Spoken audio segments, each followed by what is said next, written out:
1960കളിലും 70കളിലും സ്കൂളിൽ പഠിച്ചിരുന്നവർ മഹാബലിയെപ്പറ്റിയും ഓണത്തെപ്പറ്റിയും ഒരു പാഠം പഠിച്ചിരുന്നു. ഒരു അധ്യായമുണ്ടായിരുന്നു മഹാബലി, ഓണം, ഇതിനെപ്പറ്റി. അപ്പോൾ അന്ന് പഠിച്ച ഓണത്തെപ്പറ്റിയുള്ള സങ്കല്പമാണ് വാസ്തവം പറഞ്ഞാൽ കേരളത്തിൻ്റെ പൊതുസങ്കല്പമായി മാറിയത്. നമ്മൾ എല്ലാവരും കേരളത്തിൻ്റെ പൈതൃകമാണ്, കേരളത്തിൻ്റെ സാംസ്കാരിക ആഘോഷമാണ്, അതിന് ജാതിയോ മതമോ ഒന്നുമില്ല, നമ്മളെല്ലാവരും ഓണം ആഘോഷിക്കേണ്ടതാണ് എന്നുള്ള ഒരു ചിന്താഗതി ഉണ്ടായത് ആ പാഠം പഠിച്ചതുകൊണ്ടാണെന്നാണ് എനിക്ക് തോന്നിയിരിക്കുന്നത്. കേരളീയ മനസാക്ഷി അത് ആഴത്തിൽ സ്വാധീനിച്ച ഒരു പാഠമായിരുന്നു വാസ്തവം പറഞ്ഞാൽ. അതിൽ പറഞ്ഞത് ഇത്രയേ ഉള്ളൂ. കേരളം ഭരിച്ചിരുന്ന നീതിമാനായ ചക്രവർത്തിയായിരുന്നു മഹാബലി. കള്ളവുമില്ല, ചതിവുമില്ല, അങ്ങനെ എള്ളോളമില്ല പൊളിവചനം, അങ്ങനെയുള്ള ആ കാലത്ത് നിന്ന് അസൂയ പൂണ്ട ദേവന്മാർ വന്ന് മഹാവിഷ്ണുവിനെ കണ്ടു. മഹാവിഷ്ണു വാമനൻ്റെ വേഷത്തിൽ വന്ന് മഹാബലിയോട് 3 അടി സ്ഥലം ആവശ്യപ്പെട്ടു. ദാനശീലനായ മഹാബലി അത് അംഗീകരിച്ചു. ശുക്രാചാര്യർ, അദ്ദേഹത്തിൻ്റെ ഗുരുവായ ശുക്രാചാര്യർ അതിനെതിരെ പറഞ്ഞുവെങ്കിലും വകവെച്ചില്ല. അങ്ങനെ ആ 3 അടി വാമനൻ നടന്നു. 2 അടി കൊണ്ട് ഭൂമിയും ആകാശവും എല്ലാം അളന്നു. 3-ാമത്തെ അടിക്ക് സ്ഥലമില്ലാതെ വന്നപ്പം മഹാബലി സ്വന്തം തല കാണിച്ചു കൊടുത്തു. അപ്പോൾ ആ തല കാണിച്ചു കൊടുത്തപ്പോഴത്തേക്ക് അദ്ദേഹത്തെ ചവിട്ടി പാതാളത്തിലേക്ക് താഴ്ത്തി വിട്ടു എന്നാണ് നമ്മൾ പഠിച്ചിരിക്കുന്നത്. അതാണ് ഐതിഹ്യം. അപ്പോൾ പാതാളത്തിലേക്ക് പോകുന്നതിന് മുമ്പ് മഹാബലി ഒരു വരം ചോദിച്ചു. അതായത് വർഷത്തിലൊരിക്കലെങ്കിലും തൻ്റെ പ്രജകളെ വന്ന് കാണണം. അത്രയധികം സ്നേഹമായിരുന്നു അദ്ദേഹത്തിന് പ്രജകളോട്. അപ്പോൾ അദ്ദേഹം വരുന്ന ദിവസമാണ് നമ്മളെ സംബന്ധിച്ചിടത്തോളം ഓണം. ഇതാണ് നമ്മൾ പഠിച്ചത്. അപ്പോൾ ഇതാണ് നമ്മുടെയൊക്കെ മനസ്സിലിരിക്കുന്ന കഥ. ഈ കഥയിൽ നിന്നാണ് നമ്മളിന്ന് ആഘോഷിക്കുന്ന ഓണത്തിൻ്റെ ഉത്ഭവമല്ല, ഓണത്തിൻ്റെ ആ ഒരു പ്രസക്തി ഈ കഥയിൽ നിന്നാണ് നമുക്കുണ്ടാകുന്നത്. പക്ഷേ ഇന്നിപ്പോൾ ഈ പാഠപുസ്തകങ്ങളിൽ പഠിക്കുന്നത് ഒരിക്കലും തെറ്റുണ്ടാവില്ല എന്ന് ചെറുപ്രായത്തിൽ പഠിക്കുന്നതാണ്. നമ്മൾ എന്ത് പാഠപുസ്തകത്തിൽ പഠിക്കുന്നുവോ അത് അത്രയധികം ശരിയായിരിക്കുമെന്നുള്ളൊരു പൂർണ്ണ ബോധ്യമാണ് നമ്മുടെ മനസ്സിലുണ്ടാകുന്നത്. ചെറുപ്രായത്തിൽ പഠിക്കുന്നതാണ്, അതൊരിക്കലും മാഞ്ഞു പോവില്ല. അപ്പോൾ പാഠപുസ്തകങ്ങളുടെ പ്രാധാന്യം എത്രയെന്നുള്ളതിൻ്റെ ഏറ്റവും വലിയ ഉദാഹരണമായിട്ടാണ് എനിക്കിത് തോന്നുന്നത്. ഇന്നിപ്പോൾ ഈ NCERTയുടെയൊക്കെ പാഠപുസ്തകങ്ങളിൽ ഈ മുഗളന്മാരുടെ ചരിത്രം, ഇന്ത്യാ ചരിത്രം, ആ ഭാഗം വിട്ടുകളഞ്ഞിരിക്കുന്നു. അതായത് അങ്ങനെ ഒരു ആ ഭാഗമേ ഇല്ല ഇന്ത്യാ ചരിത്രത്തിൽ. പഠിക്കുന്ന പിള്ളേർ മുഗളന്മാർ ആരായിരുന്നുവെന്നോ ആ ചക്രവർത്തിമാർ ആരായിരുന്നുവെന്നോ ആ കാലഘട്ടം എന്തായിരുന്നുവെന്നോ പഠിക്കുന്നില്ല എന്ന്. എത്രയോ ഖേദകരമായ ഒരു കാര്യമാണത്. ഈ അക്ബറും ഇന്ത്യയുടെ തന്നെ ഏറ്റവും മഹാനായ ചക്രവർത്തി ഭരണാധികാരികളിൽ ഒരാളായിരുന്നു അക്ബറും ഷാജഹാനും ഒക്കെ. അപ്പോൾ അവരുടെയൊക്കെ കാലം, ഈവൻ ഔറംഗസീബ് പോലും ഇന്ത്യാ ചരിത്രത്തിലെ ഏറ്റവും പ്രധാനപ്പെട്ട ഒരു വ്യക്തിയാണ്. അപ്പോൾ അവരൊന്നുമില്ലാത്ത ചരിത്രം പഠിച്ചു കഴിഞ്ഞാൽ എന്താണ്, പിള്ളേരുടെ എത്രയോ ശൂന്യമായ ഒരു ചരിത്രമായിരിക്കും അവർ പഠിക്കുന്നത്. പിന്നീട് എന്തെങ്കിലും കുറച്ചുകൂടെ അറിവായതിനു ശേഷം ഇവരെല്ലാം തിരിച്ചു വന്നത് പഠിക്കാമെന്ന് വെച്ചാൽ നമ്മുടെ മനസ്സിൽ കിടപ്പുണ്ട് നേരത്തെ പഠിച്ചത്. അപ്പോൾ ആ പഠിച്ചത് ഒരിക്കലും പോവില്ല. അത് വളരെ ഖേദകരമായ കാര്യമാണ്. ഏറ്റവും സത്യസന്ധമായിട്ടുള്ള കാര്യങ്ങളായിരിക്കണം കുട്ടികളെ പഠിപ്പിക്കേണ്ടത്. ഒരിക്കലും ഈ വളഞ്ഞ കാര്യങ്ങളും വളഞ്ഞ ചരിത്രങ്ങളും വളഞ്ഞ കാര്യങ്ങളും ഒന്നും ഒരിക്കലും പഠിപ്പിക്കാൻ പാടില്ല. അത് അവരുടെ മനസ്സിൽ കിടക്കുന്നതാണ്. എന്തായാലും ഇനി ഓണത്തെപ്പറ്റി പറയുമ്പോൾ, ഓണത്തെപ്പറ്റി ഒരുപാട് കഥകളുണ്ട്. ഗുജറാത്തികൾ വാമന ജയന്തിയായിട്ട് ഓണത്തിൻ്റെ ദിവസം ആഘോഷിച്ചോട്ടെ, നമുക്കൊരു വിരോധമില്ല. അതുപോലെ തന്നെ ഈ ഹിന്ദുത്വ ആളുകൾ പലരും ഈ ഓണത്തിൻ്റെ ഐതിഹ്യത്തെപ്പറ്റി പല കഥകളാണ് പറയുന്നത്. അവർ പറയുന്നത് വാമനൻ, മഹാബലി ഒരിക്കലും കേരളം ഭരിച്ചിട്ടില്ല. മഹാബലി ഭരിച്ചിരുന്ന മഹാബലേശ്വർ, അത് മഹാരാഷ്ട്രയിലാണ്. വേറെ ചിലർ പറയുന്നത് ഗുജറാത്തിയായിരുന്നു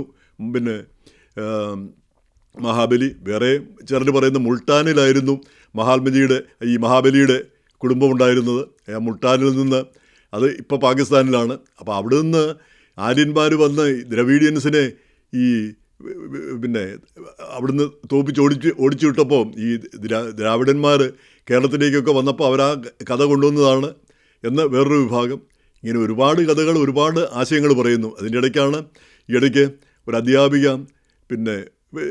ഒരു മുസ്ലിം അധ്യാപിക കുട്ടികൾക്ക് മെസ്സേജ് അയച്ചത്, ഇത് അന്യജാതിക്കാരുടെ ഒരു ആഘോഷമാണ്, അത് നമ്മൾ ആചരിക്കേണ്ട ഒരു കാര്യവുമില്ല, അതിനുവേണ്ടി നമ്മൾ ഒരാഘോഷമായിട്ട് കൊണ്ടാടേണ്ട കാര്യമില്ല എന്ന് പറഞ്ഞത്. അപ്പോൾ അതിനെതിരെ വിദ്യാഭ്യാസ മന്ത്രിയൊക്കെ രംഗത്ത് വന്നു, അവിടെ ഓണാഘോഷം നടത്തുകയുമുണ്ടായി.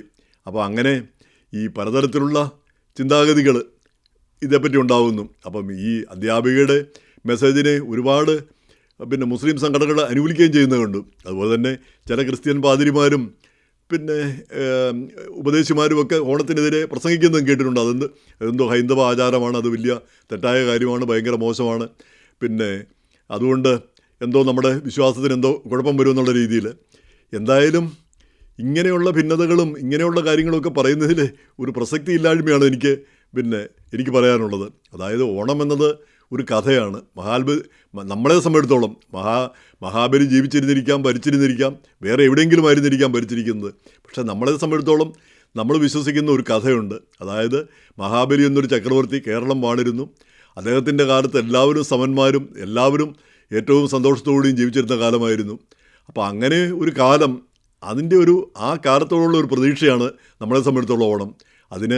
അതിനപ്പുറത്തേക്ക് അതിനൊരു കഥയിൽ ചോദ്യമില്ല എന്നാണ് പറയുന്നത്. അതിനപ്പുറത്തേക്ക് അതിന് ചരിത്രം കണ്ടെത്താനും അതിൽ മതം കണ്ടെത്താനും ഒക്കെ പോകുന്നത് ഖേദകരമാണ്. അപ്പോൾ അതിന് മതം കണ്ടെത്തുമ്പോൾ നമ്മൾ ചോദ്യം വരാം, ഇപ്പം മഹാവിഷ്ണു, ഈ മഹാബലി ഇത്രയും മഹാനായ ചക്രവർത്തിയാണെങ്കിൽ മഹാവിഷ്ണു വന്ന് അദ്ദേഹത്തെ പാതാളത്തിലേക്ക് ചവിട്ടി താഴ്ത്തുമോ? തീർച്ചയായിട്ടുമില്ല. ദൈവത്തിന് അങ്ങനെ ചെയ്യാൻ കഴിയുമോ? അത്രയും നീതിമാനായ ഒരാളെ. അപ്പോൾ അതേസമയം തന്നെ ചിലർ പറയുന്നുണ്ട് മഹാബലി വലിയ അഹങ്കാരിയൊക്കെ ധിക്കാരിയൊക്കെ ആയിപ്പോയി അതുകൊണ്ടാണ് അദ്ദേഹത്തെ പാതാളത്തിലേക്ക് ചവിട്ടിത്താഴ്ത്തിയതെന്ന്. എങ്ങനെ ആയിക്കോട്ടെ. ഇനി വേറൊരു കഥ പറയുന്നത്, അദ്ദേഹത്തെ പാതാളത്തിലേക്കല്ല ചവിട്ടിത്താഴ്ത്തിയത്, മറിച്ച് അദ്ദേഹത്തെ ഏറ്റവും ശ്രേഷ്ഠമായ സുതലം എന്ന് പറഞ്ഞ് വേറൊരു സ്ഥലമുണ്ട്, അത് സ്വർഗത്തേക്കാൾ ശ്രേഷ്ഠമാണ്, അങ്ങോട്ട് കൂട്ടിക്കൊണ്ടുപോവുകയാണ് ചെയ്തത്. അപ്പോൾ ഞാൻ എപ്പോഴും പറയുന്നൊരു കാര്യമുണ്ട്, നമ്മളെ ഈ ഭൂമിയിൽ നിന്ന് കൂട്ടിക്കൊണ്ടുപോയി എന്ന് പറഞ്ഞാൽ എന്താ അർത്ഥം? ആൾ വടിയായി എന്ന്. അപ്പോൾ ആൾ വടിയാകുന്നത് ഒരു സുഖമുള്ള കാര്യമല്ല. എത്ര സ്വർഗത്തെയും അല്ലെങ്കിൽ സുതലത്തെയും ഒക്കെ എത്രയധികം നമ്മൾ പ്രകീർത്തിച്ചാലും ഈ മണ്ണിൽ ജീവിക്കുന്നതിനാണ് നമ്മൾ പ്രാധാന്യം കൊടുക്കുന്നത്. നമ്മളെ സംബന്ധിച്ചിടത്തോളം നമ്മുടെ ഇന്നത്തെ സ്വർഗം ഇതാണ്. ഇവിടെ നിന്ന് പോകാൻ നമുക്ക് ആർക്കും ഇഷ്ടമില്ല. അപ്പം സ്വർഗത്തെപ്പറ്റി വലിയ വർണ്ണനയൊക്കെ പറയുന്നവരോട് എന്നാൽ പിന്നെ നിങ്ങൾ അങ്ങോട്ട് പൊയ്ക്കൂടെ എന്ന് ചോദിച്ചാൽ അവരാരും അതിന് തയ്യാറല്ലതാനും. അപ്പോൾ അതുതന്നെ സുതലത്തിലേക്കാണെങ്കിലും കൂട്ടിക്കൊണ്ടുപോയി എന്ന് പറഞ്ഞാൽ, ഇവിടുന്ന് കൊണ്ടുപോയി എന്ന് പറഞ്ഞാൽ കാര്യം പോക്കായി എന്നർത്ഥം. അപ്പോൾ ഇങ്ങനെയുള്ള അസാംഗത്യങ്ങൾ, അതുപോലെ തന്നെ വേറെ ഒന്നുണ്ട്. വാമനൻ ഈ കേരളം സൃഷ്ടിച്ചത് പരശുരാമനാണെന്ന് പറയുന്നു. അത് വാമനന് ശേഷം അതിന് ശേഷം പിന്നീടുണ്ടായ അവതാരമാണ്. അപ്പോൾ ഇതെല്ലാം കഥകളാണ്. ഈ കഥകളിൽ ചോദ്യമില്ല. ഹിന്ദുക്കൾ അവരുടെ പുരാണമനുസരിച്ച് അവരുടെ ആചാരങ്ങൾ അവർ പൂജകളോ അല്ലെ അങ്ങനെയുള്ള കാര്യങ്ങളോ നടത്തുന്നെങ്കിൽ നടത്തട്ടെ. അതേപ്പറ്റി അത് നമ്മുടെ ഒരു വിഷയമേ അല്ല. വാസം പറഞ്ഞാൽ നമ്മളെ സംബന്ധിച്ചിടത്തോളം ഇതൊരു സങ്കല്പമാണ്, ഇതൊരു നമ്മുടെ ഒരു പ്രതീക്ഷയാണ്, നമ്മുടെ ഒരു സ്വപ്നമാണ്, ഇതൊരു കഥയാണ്. ഈ കഥയിൽ ചോദ്യമില്ല. അതുകൊണ്ട് നമ്മൾ വിശ്വസിക്കുന്ന മഹാബലി ഇങ്ങനെയാണ്. അത് സത്യമാണോ അല്ലയോ എന്നുള്ളത് നമ്മളെ സംബന്ധിച്ചിടത്തോളം പ്രസക്തമായ യാതൊരു കാര്യവുമല്ല. നമുക്ക് ഓണം ഉണ്ണണം, ആഘോഷിക്കണം, അതാണ് പ്രധാനം. അപ്പോൾ അത് ആഘോഷിക്കുകയും അല്ലെങ്കിൽ നൃത്തം ചെയ്യുകയും പാട്ട് പാടുകയും തിരുവാതിര കളിക്കുകയും അല്ലെങ്കിൽ ഊഞ്ഞാലാടുകയും ഒക്കെ ചെയ്യുന്നത് ഒരു വിലക്കുമുള്ള കാര്യമല്ല, ആർക്കും ചെയ്യാവുന്ന കാര്യമാണ്. നല്ല മൂക്കുമുട്ട ചാപ്പാട് കഴിക്കുകയും പായസം കുടിക്കുകയൊക്കെ ചെയ്യുന്നത്. അപ്പോൾ അതുകൊണ്ട് വരുന്ന ഒരു ആഘോഷം എന്ന നിലയിൽ ഇത് നമ്മളെ സംബന്ധിച്ചിടത്തോളം ആ സെക്യുലർ ആഘോഷമാണ്. അതിനൊരു മതപരമായ ഛായ കൊടുക്കേണ്ട ഒരു കാര്യമില്ല. ആ കഥയിൽ കാര്യങ്ങളുണ്ടോ എന്ന് ചകഞ്ഞു നോക്കേണ്ട കാര്യവുമില്ല. ഇനി ഉണ്ടെങ്കിൽ നോക്കിക്കോളൂ, പക്ഷേ അതൊരു വിവാദമാക്കേണ്ട കാര്യവുമില്ല.